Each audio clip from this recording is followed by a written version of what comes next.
So I'm in Texas and I go to the Alamo Drafthouse theaters and they have these little pieces of paper that normally you'd write your orders on. I usually write a couple of notes here and there for movies. That's my notes on the Exorcist Believer. So buckle up.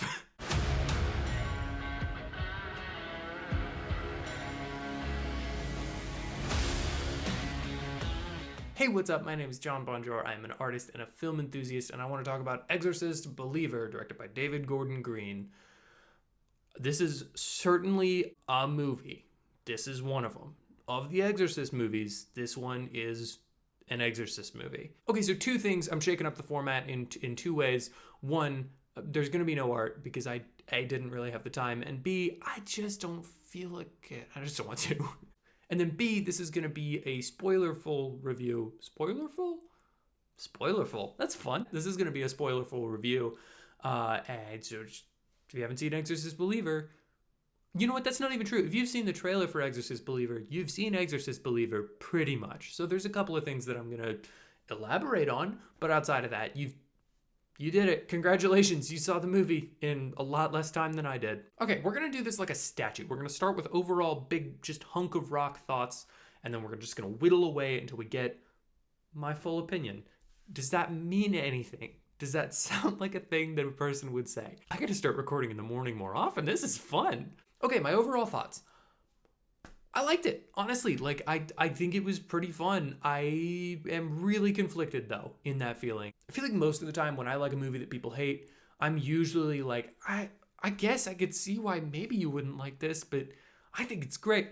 This is not one of those, I fully see why people don't like this. I totally, completely understand. I really did like it, but also, like, not enough to die on that hill. In a world of major points leaning one side or the other pretty far, I'm just a middleman, you know? I'm a little bit above. It's good and it's also bad. Actually, you know what? That's how I think I'm going to describe this. This is a good movie, and also it's quite bad. The things that really work about this movie are the cast. So your main core characters all work really well. The father and daughter dynamic, and then the other family's dynamic. Very good. I think they set it up well. They give you enough time, much like the original Exorcist, to kind of live with these characters before anything starts to happen. And even while it's happening, you get to be with these characters. You really get to spend some time with them. And if they were worse, that would be just absolutely grating. But since they're good, I don't mind. It's an entertaining piece of the movie. The characters are interesting. In fact, as the demonic stuff started happening, I had the thought like, oh man, I would have just watched a drama about these people. Which I think is a good sign. I think that's a good sign for your horror movie when the horror movie starts going on and you're not like, yes, finally, thank God. Outside of the cast, though, there's a couple of good scary bits. There's a couple of decent things. They pull from a lot of the original Exorcist in some ways, but there's a scene in the original Exorcist where you have like a flash. It's like, I think 1 or 2 frames of like the demon. And it's just cut in between a couple of times. They do that here and there in this one, and that's pretty cool. Some of it is well shot, I would say, and some of the demon stuff is pretty good. Some of it's pretty good. I also appreciate that, much like David Gordon Green's other kind of first requel in a series, this feels like if they never made another one of these, you wouldn't be left hanging. They settle it. Like it's done. Much like the first Halloween. When that's done, it's done. And then you can go on to Kills and Ends. But you could also just watch that on its own. This is a story. They told the story. And that's good. Just to be clear, I don't hate everything else outside of what I've said I liked, but that I have a lot of feelings about. I've got so many feelings about this movie. The main thing that I find so conflicting about this movie is just how fully non-committal it is to any idea that it presents. This is an Exorcist movie, okay? The Exorcist movies are built around Catholic, Judeo-Christian demons, right? They do the whole thing. They do an exorcism. And to do an exorcism, you have to acknowledge the demons. And this does, and then for like 20 minutes right in the middle, it kind of goes, well, what if actually it was more Unitarian and all religions are to kind of help us understand the powers of good and evil that we don't get. And maybe it's more about having like the people around you. And maybe it's more about about fighting whatever evil you put the name to. And that's an idea. I think it's a bad one, but at least it's an idea, something to make this not just like the original Exorcist, but a little bit worse and with bad CGI. And then after those 20 minutes, the movie just goes, remember that thing? Nah, we were joking. It's not. It's definitely Christian demons. Or is it maybe? But it is. But it definitely, but maybe isn't. No, it is. It definitely is. In much the same way, there's that line in the trailer, and it's like near the end of the movie, the whole make a choice bit, where the dad has to choose between saving his daughter or saving the other daughter, and everybody can, I guess, make the choice. They didn't really set it up super clearly. One kid lives, one kid dies. That's, I guess, the choice that needs to be made. And the movie goes, one kid lives, one kid dies. You decide, and if you don't decide, they both die. And then the dad decides his kid, and then the other dad decides his kid, and then one of them dies. So it's like the movie just goes, what if you had to choose between your daughter and somebody else's kid? An interesting concept. And then it was like, or not, because we'll do it. We can take care of it. Don't worry about it. That's what this whole movie feels like. There's a priest that comes in and he's about to do the exorcism and he can't get permission from the Vatican. So he's like, guys, I can't do it. I'm so sorry. I am beholden to the Vatican. I have to not do the exorcism because they said no. And then he just sits in his car. And then the dad comes out later and he's like, hey, it's still going on. And he's like, you know what? Fair enough. I guess I will go do the exorcism. It feels like it presents so many ideas and does pretty much nothing with it. At one point, the mom says, oh, the kids disappeared for 3 days and then they came back, just like how Jesus disappeared when he died and went to hell for 3 days and then came back. And they don't touch on that. It doesn't matter. Don't worry about it. I guess we'll get into that in Exorcist. I don't know, Redeemer, Exorcist, my God's not dead. Like, what are we doing with this? It is kind of weird for me as a Christian to watch this movie because like going from the first Exorcist, which based its whole horror concept around the idea that the demons that I believe in are real and will, possess people, and that what does that look like? Obviously it's fiction, but based on nonfiction. So that's interesting. And it even like has biblical ties back in the early parts of the movie. And then this one is just like, what if there was some bad stuff in the world? So I didn't really find this movie scary because it feels more like a Conjuring spinoff than it does like a sequel to The Exorcist. In fact, when the returning characters from The Exorcist show up, it kind of threw me off because I was like, oh, that's right, that's the universe this is in. I forgot. That is, by the way, my other biggest issue with this movie is you get Chris McNeil returning, played by Ellen Bernstein. And spoilers, Reagan comes back at the end, but that doesn't matter. It's a stupid thing.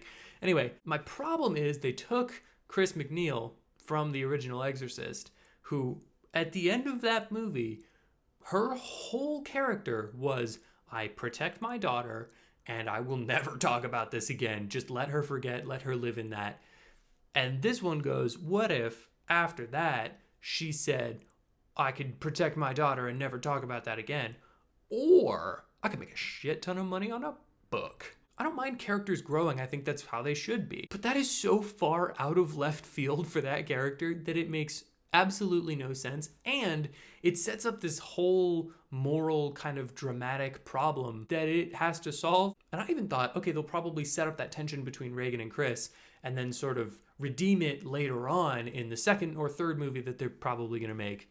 But no, not at all. They just end this movie with like, oh, it's Reagan. Reagan's back. Also, this isn't Halloween. Like that's the thing that gets me about this is they connect these characters so hard for absolutely zero reason. There is no point to bring Chris back. In fact, the way that they do it is by having one of the characters go, oh yeah, I read some lady's book in college. We should just try to call her.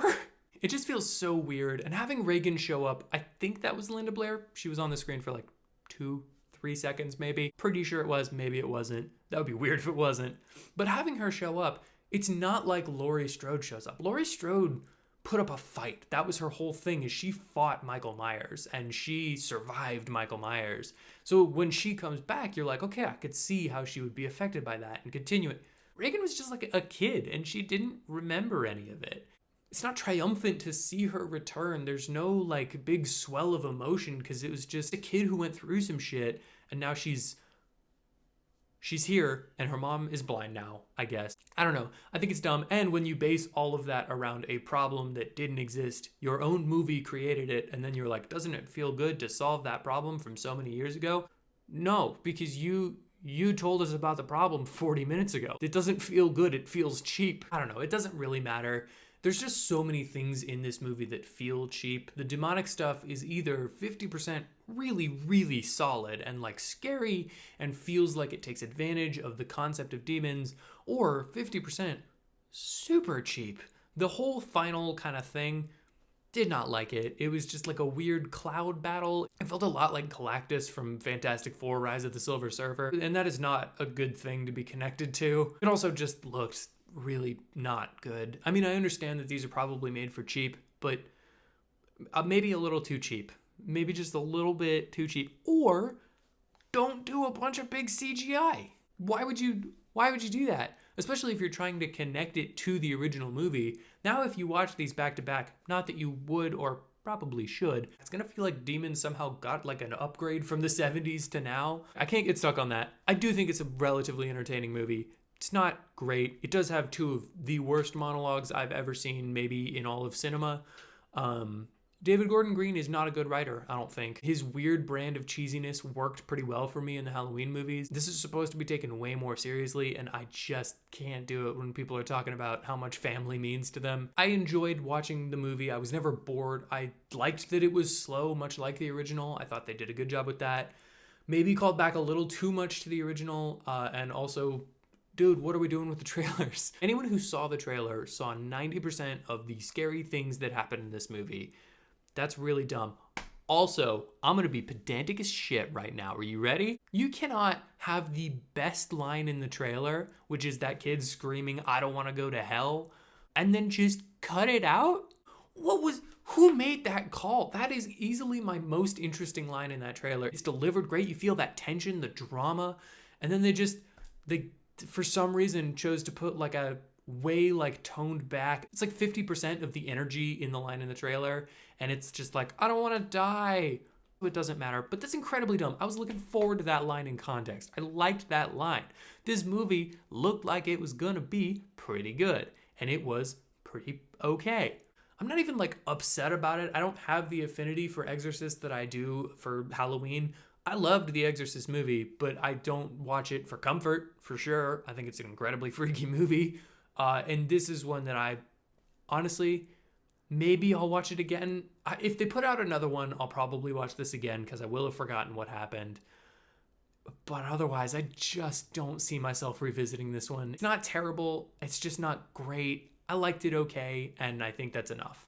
Thank you for watching this video and checking out my channel. If you want to hear more of my thoughts on any of David Gordon Green's movies or any other movies, comics, TV shows, sweaters, hit the like button, hit the subscribe button, hit the little bell, comment down below what you want me to review next or what you thought of The Exorcist Believer, because I know a lot of people are just vehemently opposed to this movie. So yeah, put all your vitriol in my comments section.